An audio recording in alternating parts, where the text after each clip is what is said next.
Hello guys, তো আজকের বানাবো আমি স্যান্ডউইচের জন্য খিচুড়ি। আর খিচুড়ির জন্য নিয়ে নিয়েছি এখানে আমি গোবিন্দভোগ চাল, মুসুরির ডাল এবং মুগের ডাল, একটি ঝিঙে এবং একটি আলু।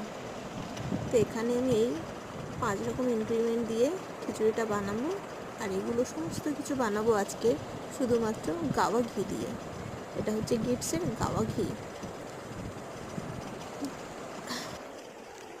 এখানে দেখতে পাচ্ছ আমার পুচকি সোনা এখনও ঘুমাচ্ছে। সকাল 10টা 15 বাজে, ম্যাডামের এখনও ঘুম ভাঙেনি। তো ভাবলাম ওনার ঘুম থেকে ওঠার আগেই আমি খিচুড়িটা বানিয়ে ফেলি। সবজিগুলো কেটে ধুয়ে নিয়েছি এবং অ্যাড করে নিয়েছি আমি কলমি শাক। আর এই যে চাল ডাল ধুয়ে নিয়েছি। তো চলো এগুলো রেডি করে নেওয়া যাক। কুকার দিয়ে দিয়েছি, কুকারের মধ্যে ঘি দিয়ে দিয়েছি। ঘিটা গরম করে তার মধ্যে আমি সবজিগুলো ভালো করে ভেজে নেব, আলু এবং ঝিঙেটা।